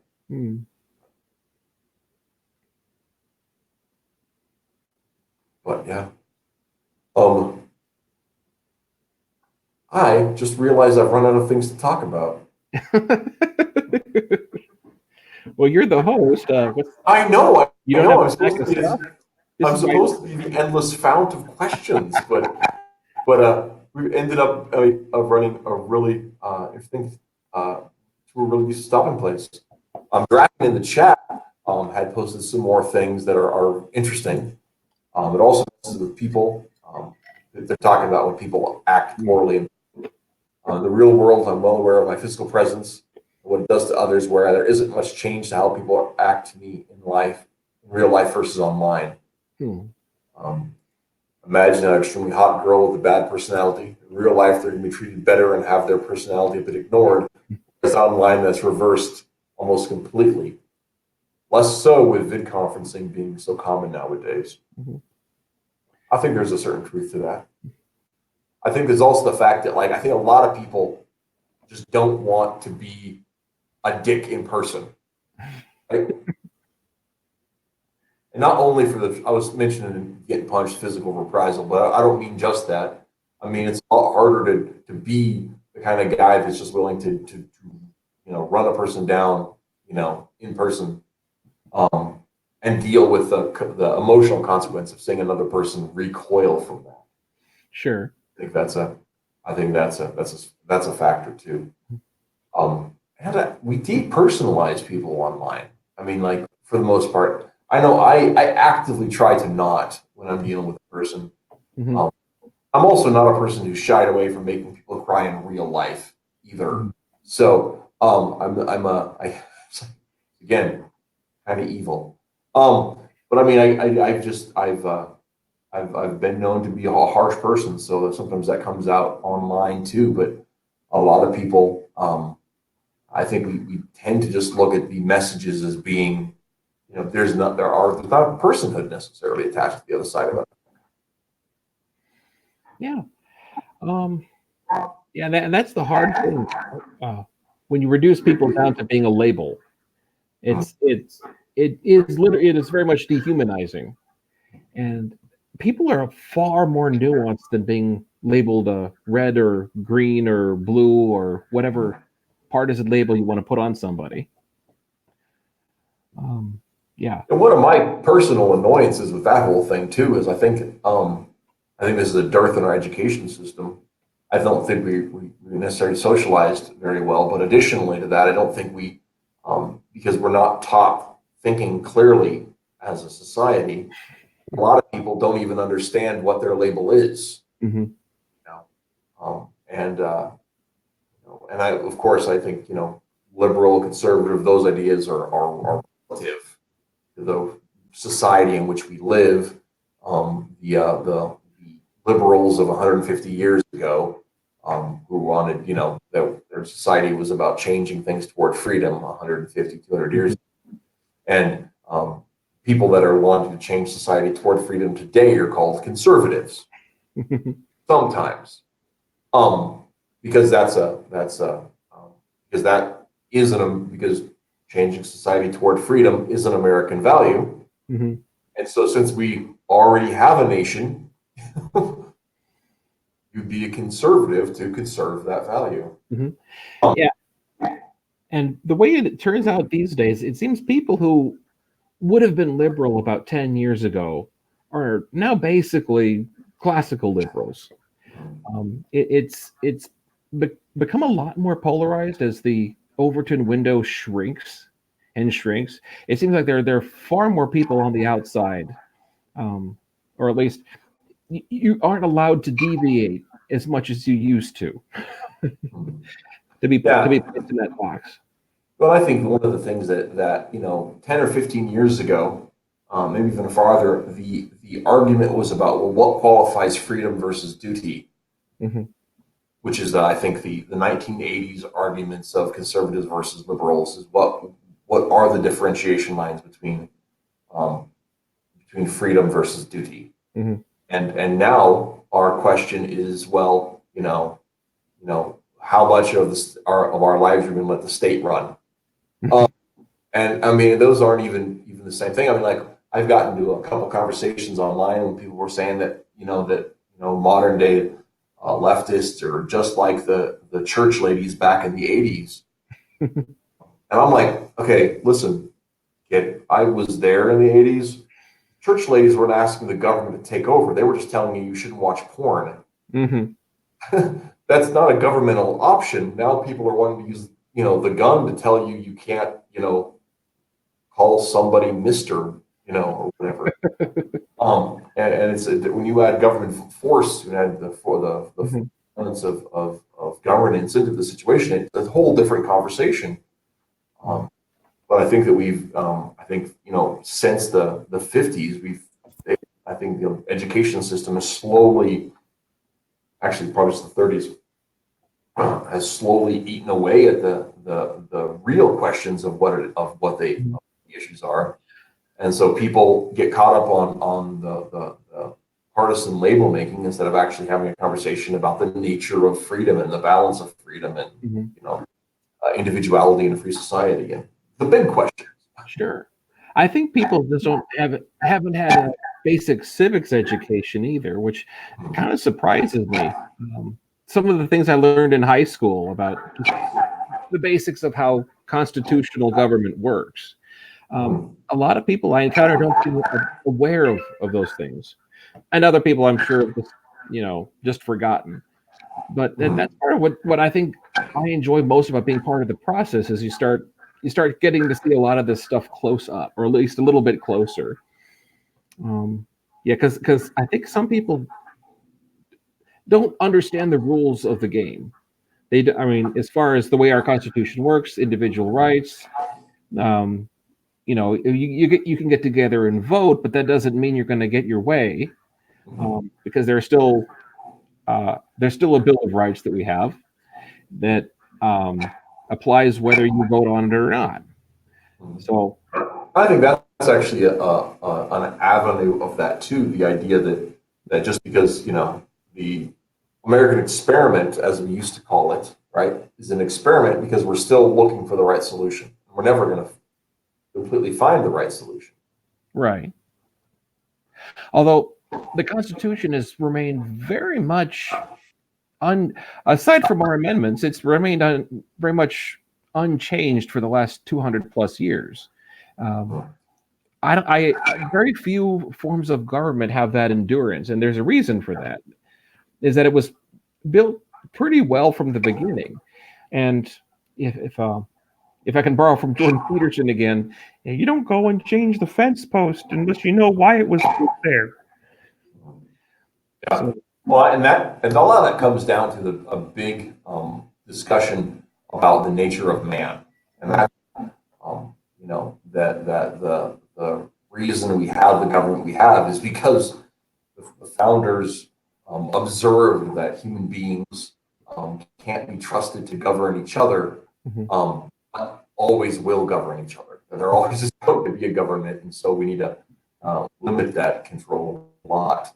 That's one of those we can't trust people with themselves, but we can't trust anyone else with you.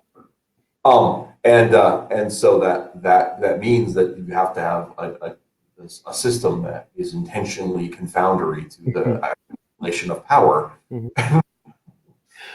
And that's one of those things that I find so fascinating is that not only do we have a system that can work, but that a big part of its working is intentionally not working efficiently. Well, that's right. We have checks and balances for that reason. Yeah. And hopefully we'll never get to a point where an executive order can override constitutional law. But we've come close to that before. I think so. I think part of the nature of it is that as long as we can understand, I think that the importance of local control. I think there's enough people that just don't want to be meddled with by those on high that's going to be a thing for a while. The other thing I think is one of the fascinating dynamics that I witness is, of course, I live out here. We're pretty rural, right? And it's just really interesting to see the how much of the people that live in urban areas are full on board with centralized governance, and those people that are out in the sticks are like, yeah, you can keep your governance over there, pal. And I that's another part of our built-in mechanic, built-in republic mechanic is the separation between the easily governed city folks and the frontiersmen who just went out to the frontier to get away from the rest of you. That pioneer spirit. I was talking to one of the gals was on last week. Claire was talking about she lives up in Washington, and while it's also a crazy place, there's enough rural and pioneer spirit in Washington that unless you're in Seattle, they pretty much just want to be left alone. Right. And I found that utterly fascinating, especially having gone out east and to DC and talked to people from New York and even people down in Denver who just they just want to tell the rubes how to live, and you just want to come at them with barrels smoking, and that conflict is such an interesting one in light of the observation of freedom versus duty, and how that plays out. Well, before we run out of time, I wanted to leave you with one thought, and this is a discussion I had with another Facebook page. He shared the admin of the page shared a comic from Pearls Before Swine. Okay. A couple, a guy talking to his senator about, why don't you do this? Why won't you do that? And the Senate, and basically boiled down to the senator was worried about getting reelected, and so he had to do what his donors wanted to do, and it was all about him. And the final panel of the strip kind of struck me because one of the characters said, "Who gets to meet with a senator anyway?" And I had to comment because I've met with both of my senators more than once. Mhm. And it's not so I don't know how hard that is for other people to do with other I don't know how many people in other states get to chat with their local United States congressmen or senators or other elected officials. But part of what I love in being able to meet and greet people running for office is that I feel a little bit closer to the process than other people might. And I think that's something that we should never take for granted, that I can talk to the person I'm voting for and tell him or her exactly what's on my mind. And it was kind of fun. My dad got to talk with Deb Fisher for like 5-10 minutes, a couple different times. It just one event or another that she was at. Mhm. And it was kind of fun to watch.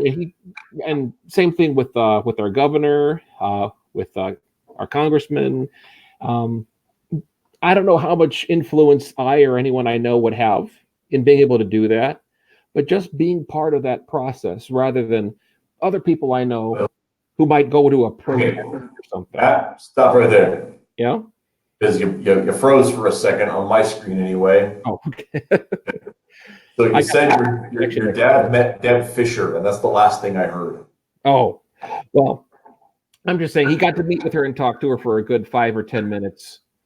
And even just that much, I don't know how much influence or how much impact that might have had, but being able to be part of the process and being able to talk to the people you vote for is something that I would never take for granted.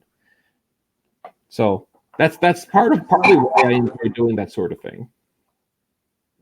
I think it's really interesting too, because I think, like you said, the first time you went to go see Rubio there in Iowa, he was like 50 people. Yeah, pretty much. There.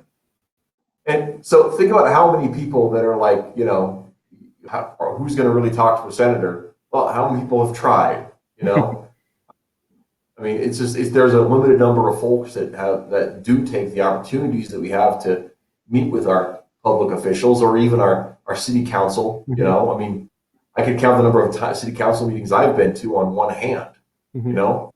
And I'm always worked up about the city council's doing. But do I take time on a Monday to go? Not usually.